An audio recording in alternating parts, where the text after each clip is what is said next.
From now on, they should be, on time, so they're not, a week behind. So you can watch any of those videos you need in case you're not quite getting how to do something. So I'll remind you how to do that today. All right, today we are doing area and perimeter. I'm going to do 3 examples. I want to do an example of flooring. I want to do an example of painting, an example of the molding of some type, either floor or crown molding. Crown is along the ceiling. So I'm going to do one example of each type. Just kind of make up numbers as we go. I'll give you guys kind of free reign on numbers to create. And then you will have an assignment today. I warned you of that last week. You'll have an assignment today. It'll be due on Wednesday this week. So you'll have some time today to work on it. So, but yeah, so let's have your notes out real quick. Let's kind of jump right in. First one, let's talk about flooring.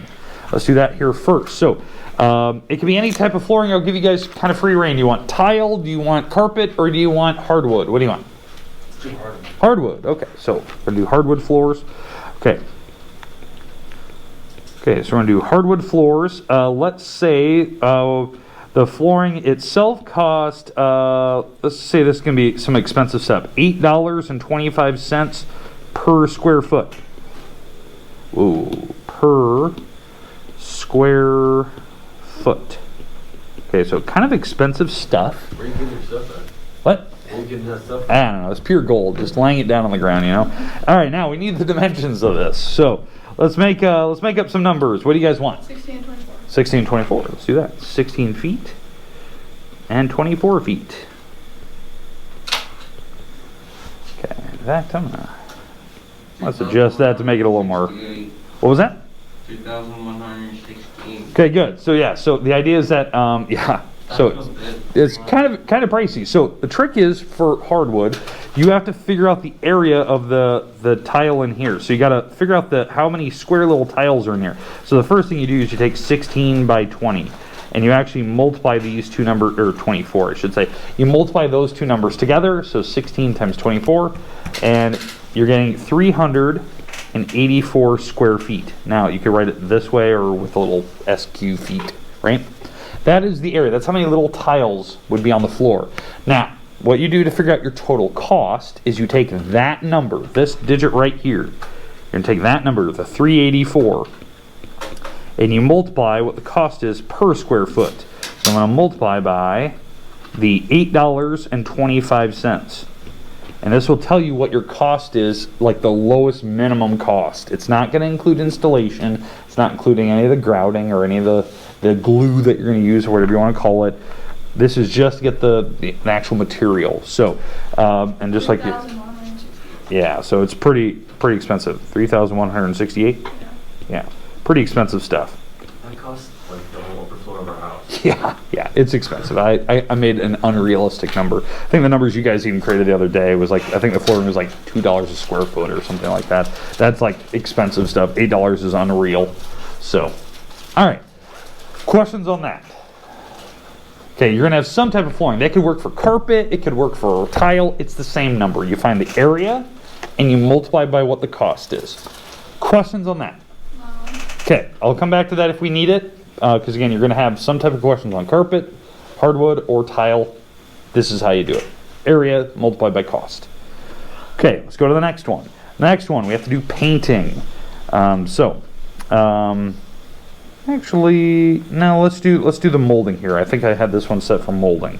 Okay, so let's do the molding here. So, all right, for the molding, this is the cost per plank. And we'll create a dimension of this room. We can even pick the same number if you guys want to do the same numbers. But, okay, let's do the same numbers. All right, so we'll do the 16 by 24. All right, so the molding here, let's say it cost, I don't know, let's go $5 even. So we're going to go $5 per... Let's go 7-foot planks. You can do 8? Nope, I'm doing 7 foot. So, nope, I'm picking 7-foot planks. So, so the idea here is on this particular example, this was 16 feet, and this was 24 feet, like the last numbers you guys just created. And again, every number will be different. I'll make that just a little bit longer so it's more realistic. All right, so bless you. All right, so what you do on this one's a little bit different. We're not finding the area, bless you again. You're going to add up the walls, right? So on this one, we're going to be doing the 16, the 24, the 16, and the 24. You have to add those numbers together. You're going to need about 55. Yeah, so 16 plus 24 plus 16 plus 24. And this number turns out to be 80. This was 80 exactly, 80 feet. And then what you do is you divide this by 7. And this, why you're dividing by 7, you always divide by how long the planks are. 11.42. Okay. So now what this tells me is this is how many planks I'm going to need to cover that room. And this is just, let's say this is floor molding, not crown. Crown goes on the ceiling, right? So when we divide, we get 11.42. That means I really need 12. I need 12 planks. I don't want to go 11.42. You can't buy a 0.42 of a plank. You probably have to buy a full plank. So I'm going to need 12. So just like we said before, now that we know how many planks we need, you just multiply by the cost. So 12 times $5. And this is the cost. We're going to be spending 60 bucks on planks. All right. Questions on how I did that. So the first thing, you found the perimeter of the room. You divide by what the planks are in terms of length, and I'll give you that number. So that tells you how many you need to buy. So you might have to round that number a little bit. And then you have to multiply by the cost. So that's where you're finding my final number. And this is the final number that I wanted, is that. It's how much it cost to put in, you know, that crown, or I should say floor molding. All right. Keep that up there. All right. Okay, let's go to the last one. Last example of the day. This is my last one. It's painting. What? Okay, let's go some expensive paint. So now I'm going to use the same dimensions we did earlier. This is 16 feet by 24 feet. Now I'm not going to adjust the weird things here. Now I need another dimension. Now, when I give you the dimensions for painting today, every single time. So when we're doing painting, the third number. So whatever I tell you, so it's 16 by 24 by, let's say, 8 feet. The third number, this number will be the height of the walls. Does that make sense? Mm-hmm. The third number is always the height of the walls. That's how they always kind of mark it. So each of these walls are 8 feet tall. All I did was fold them out so they fell along the ground. I cut them along the corners. That's where you're seeing this is. These are the walls falling outwards. So it was kind of a boxy looking room. Now, what we have to do for paint, we're not going to be painting the ceiling. We're just going to leave that white. It's probably already pre-painted, or just maybe you just had it already done. We're just going to be painting the walls. So what we have to do first is we have to figure out the area of each of the walls. Okay, so I'll highlight this. We got to find the areas of each of these walls here. So that's the areas. So length times width. Okay. Once we have the areas of these rooms, these walls, then we'll multiply by, or we'll figure out how many cans we need to use, and then we'll multiply by the cost for how many cans. Now, we do need that number, but I'm going to figure that out here in a second. We'll make up some number here in a minute. But let's find the areas of each of these. So the numbers repeat twice because the numbers should be the same on each wall. So how you do this for area, length times width. So it's the 8 feet by 16 on the top. So this top room over here is 128. It's 128 square feet. This bottom number should be the same thing because the 16 repeated down here. Now on the sides, you take 8 times 24, 192. Yep, 192 square feet, and that repeats over here, 192 square feet. You get 640 on. Say it again. You get 640 on. All over. Okay, so yeah, so let me mark this off. So we're going to be adding up the walls. 128 plus 192 plus 128 plus 192. And say that number again for me. 640. Okay.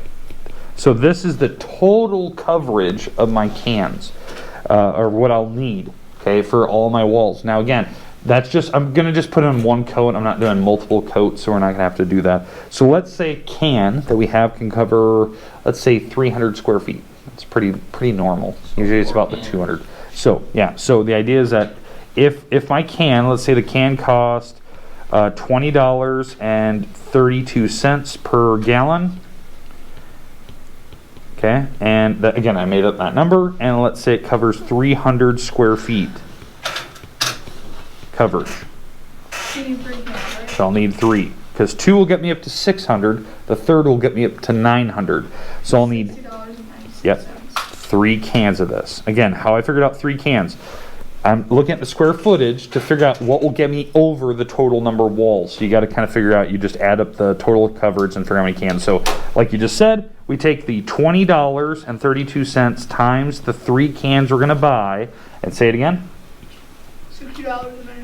Yep, $60.96, which is the total cost of painting. Not bad.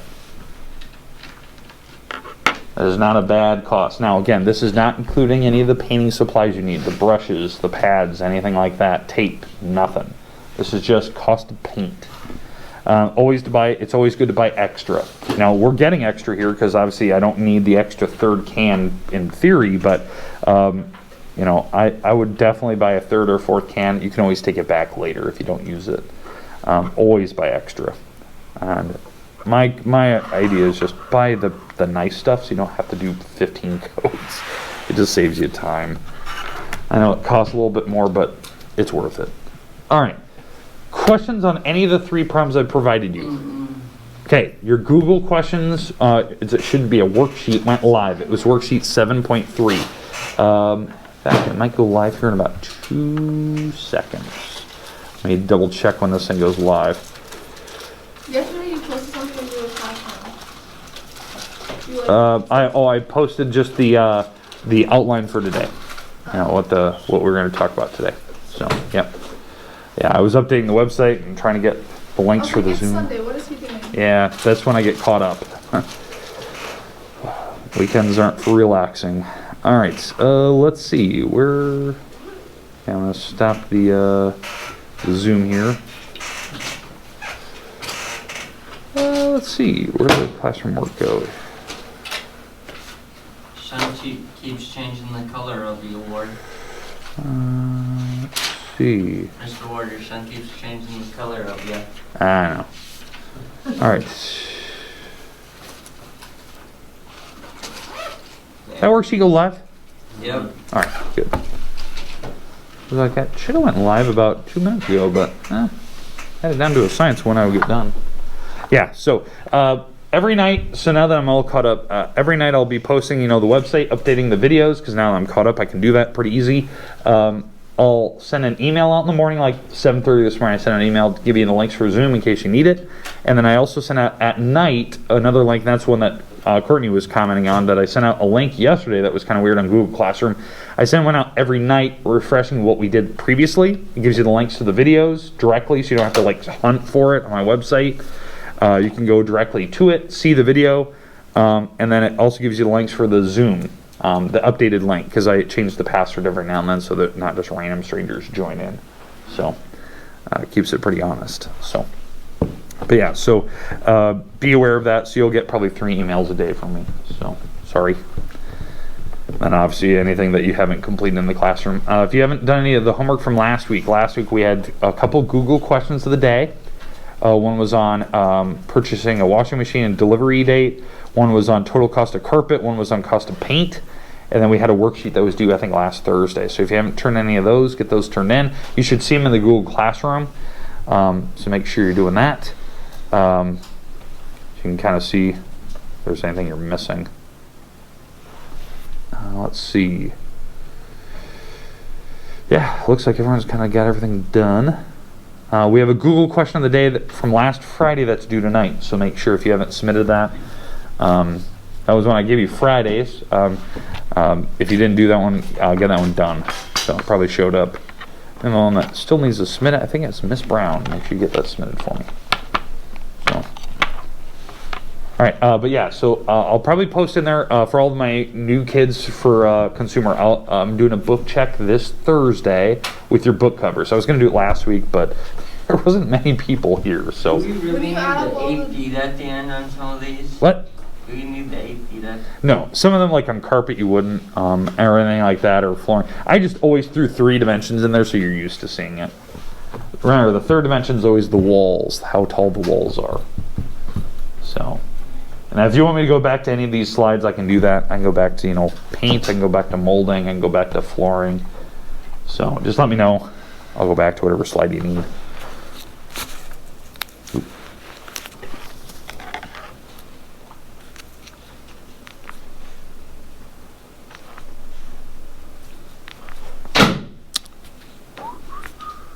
Okay. Basketball this week. We have a couple games. We have a game tomorrow night at Bishop. We have a game Friday night. It's at Lake Mills here at home, I should say. It's Coach's vs. Cancer night. And then on Saturday, we have one at Newman. So. Do they have shirts for those, or are they not doing it this year? For which one? For Coach's vs. Cancer, do they have shirts made up for those, or I don't think so.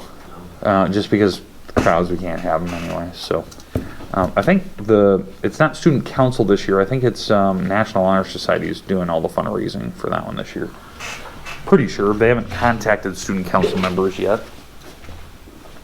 Every year they change on who kind of collects the funds for it.